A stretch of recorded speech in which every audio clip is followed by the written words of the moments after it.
En el Pacífico de Panamá existe una isla paradisíaca. Hoy sus aguas están llenas de turistas que bucean entre delfines y arrecifes de coral. Es patrimonio de la humanidad.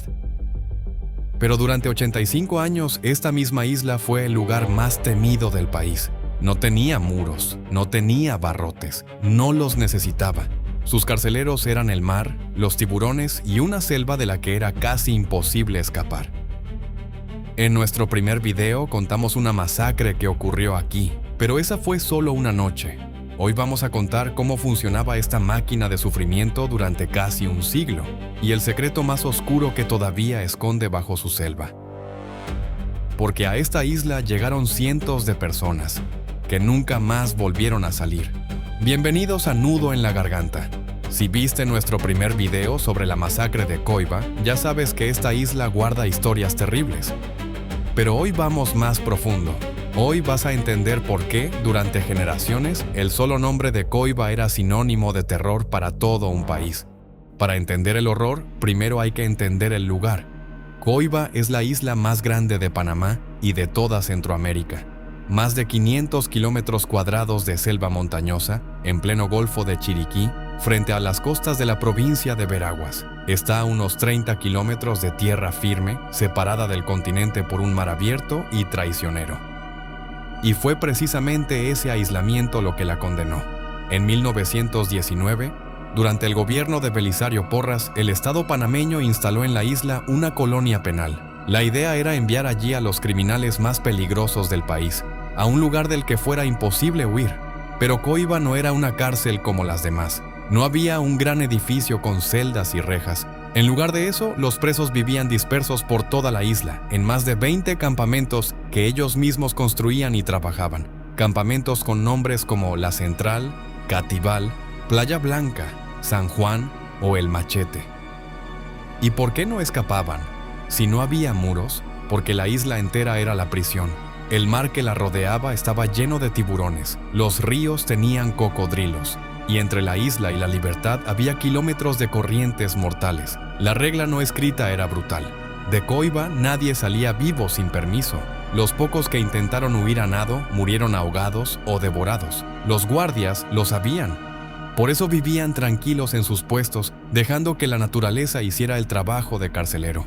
Y en su peor momento, alrededor de 1980, esta isla llegó a albergar a 3,000 de los hombres más peligrosos de Panamá.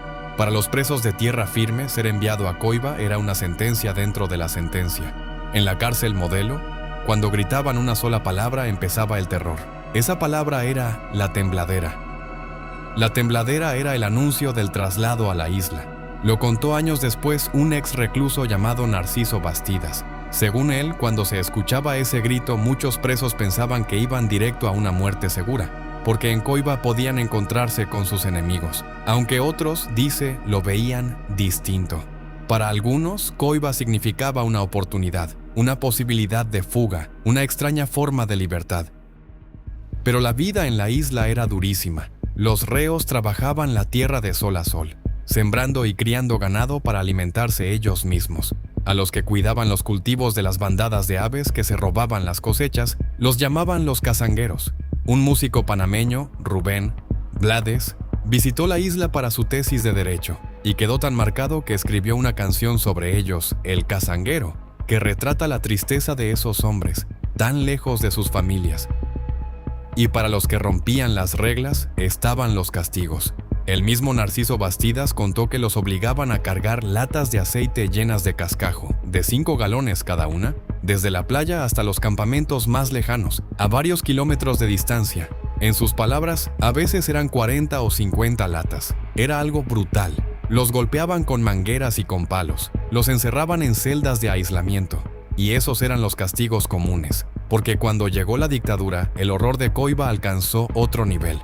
La noche del 11 de octubre de 1968, un golpe de estado militar derrocó al presidente Arnulfo Arias. Comenzaba una dictadura que dominaría Panamá durante 21 años, primero bajo el general Omar Torrijos y después bajo Manuel Antonio Noriega. Y Coiba cambió para siempre. Dejó de ser solo una cárcel para criminales comunes y se convirtió en algo mucho más siniestro, un lugar para hacer desaparecer a los enemigos del régimen. A la isla empezaron a llegar presos de un tipo nuevo: estudiantes, profesores, sindicalistas, dirigentes, intelectuales, gente cuyo único delito era pensar distinto u oponerse a los militares. Se les conoció con un nombre que hiela la sangre: los desaparecidos. Se estima que más de 200 personas fueron torturadas y asesinadas en la isla durante la dictadura. Según los testimonios, sus cuerpos eran enterrados en fosas comunes sin nombre o arrojados al mar, a los mismos tiburones que impedían las fugas. En un campamento llamado El Machete, años después, los investigadores encontraron algo escalofriante: huecos en la tierra donde, según se comprobó, enterraban a hombres hasta el cuello como forma de tortura. Un investigador que recorrió la isla lo dijo sin rodeos: Coiba era parecido a un campo de concentración. Y entre todos los nombres que se borraron en esa isla, hay uno que se convirtió en el símbolo de todo lo que pasó: el nombre de un joven profesor de 32 años. Se llamaba Floyd Wendell Britton. Había nacido en la ciudad de Colón en 1937, en una familia humilde de origen afrodescendiente. Su padre era marinero, su madre obrera. Pero Floyd era brillante. Se convirtió en profesor de filosofía, historia e inglés en el Instituto Nacional y estaba a punto de graduarse en la Universidad de Panamá. Y sobre todo, era un líder. Desde muy joven encabezó la Federación de Estudiantes de Panamá. Fue una de las figuras de las protestas de 1964, esas que hoy Panamá conmemora como el Día de los Mártires, cuando el país reclamó su soberanía sobre la zona del canal. Floyd Britton no era un criminal, era un idealista que creía en la justicia social y en un Panamá libre. Y eso para la dictadura lo hacía peligroso. La mañana del 12 de octubre de 1968, apenas horas después del golpe de Estado, fue detenido en la avenida A de la capital por la seguridad del Estado. Lo condenaron a 90 días. Pero esos 90 días se convirtieron en más de un año, encerrado en la cárcel Modelo, sin ninguna justificación legal. Intentaron quebrarlo, hacerlo renunciar a sus ideas. No lo lograron. Así que en noviembre de 1969 decidieron enviarlo al peor lugar que existía. Lo mandaron a Coiba, y con él viajaron otros 5 compañeros: Álvaro Menéndez Franco, Narciso Cubas, Francisco Becerra y los hermanos Moisés y Rolando Carrasquilla. Uno de ellos sobreviviría para contar lo que pasó. Lo que Floyd Britton vivió en Coiba es difícil de narrar, pero es necesario contarlo, porque durante años el régimen intentó borrarlo. Según los testimonios de sus propios compañeros, apenas llegaron a la isla, fueron recibidos con una golpiza. Los hicieron pasar por lo que los militares llamaban, con cinismo, la calle de honor. 2 hileras de guardias que los golpeaban con toletes mientras caminaban entre ellos, sin poder defenderse. Después los obligaron a hacer ejercicios hasta el desmayo. Al que caía, lo golpeaban más. Uno de sus compañeros, Moisés Carrasquilla, contó después que los mantuvieron confinados en una berlina a la orilla del mar. De día, un calor infernal. De noche, un frío que congelaba. Los despertaban una y otra vez para que no pudieran descansar. Su hermano, Federico Britton, denunció esas mismas torturas. A Floyd le arrancaron las uñas de los pies. Y en uno de los episodios más crueles, un testigo declaró que cuando regresaban de trabajar en el campo, un cabo de apellido Hernández apareció montado a caballo, amarró a Britton al animal y lo arrastró por la playa. Floyd Britton murió en la madrugada del 29 de noviembre de 1969 en la sala 2 del dispensario del penal. Tenía 32 años. El informe oficial dijo que había sido un infarto. Nadie lo creyó, y no era mentira. Años después, un documento desclasificado del Departamento de Estado de los Estados Unidos confirmaría la verdad. Un telegrama de su embajada en Panamá, enviado apenas 5 días después de la muerte, admitía que la inteligencia militar estadounidense sabía que Britton había sido golpeado hasta morir por la Guardia Nacional. Pero la parte más desgarradora de esta historia no es cómo murió Floyd Britton, es lo que pasó después. El 8 de diciembre de 1969, apenas 9 días después de la muerte de su hijo, y justo en el Día de las Madres en Panamá, doña Nelly de Britton hizo una petición sencilla y profundamente humana. Le pidió al general Omar Torrijos que le entregara el cuerpo de su hijo. Solo quería enterrarlo, poder despedirse, tener una tumba donde llorarlo. La respuesta fue el silencio. Torrijos se negó a entregar el cadáver. Se dice que ocultaron su cuerpo a propósito para que la figura de Floyd Britton no se convirtiera en una bandera, en un símbolo de lucha contra la dictadura. Y lo lograron a medias, porque más de 50 años después, los restos de Floyd Britton siguen desaparecidos. Su madre murió sin poder enterrarlo. Cuando los militares tuvieron que dar explicaciones, dijeron que habían recibido órdenes de darle a Britton un trato especial. Años más tarde, ya en el poder, el propio Torrijos alegó que sus subalternos habían malinterpretado esa orden. Nunca nadie fue castigado por su muerte, y Floyd Britton no fue el único. La Comisión de la Verdad de Panamá documentó decenas de casos. Sindicalistas, dirigentes, estudiantes, personas que entraron al sistema de la dictadura y simplemente se desvanecieron. Muchas de ellas en Coiba.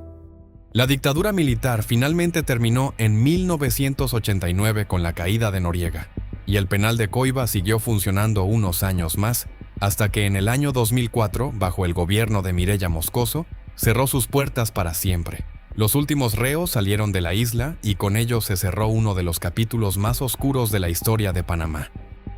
Pero la isla se quedó con sus secretos. Nadie sabe con certeza cuántas personas murieron realmente en Coiba durante sus 85 años de historia. No sabemos cuántos cuerpos siguen enterrados en fosas anónimas bajo la selva, o cuántos terminaron en el fondo del mar. Los registros eran incompletos. Muchos simplemente nunca existieron. En cada campamento en ruinas, bajo cada playa, puede haber una historia que jamás será contada.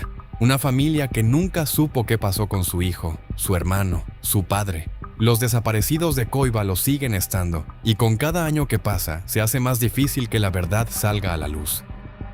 Hoy, la selva ha cubierto casi todo. Las celdas, los comedores, los campamentos están en ruinas, tragados por la vegetación, como si la naturaleza intentara ocultar lo que el ser humano hizo allí. Y aquí está el giro más increíble de toda esta historia. Durante todos esos años de terror, algo inesperado ocurría. Nadie se atrevía a acercarse a Coiba, ni pescadores, ni cazadores, ni turistas, ni empresarios.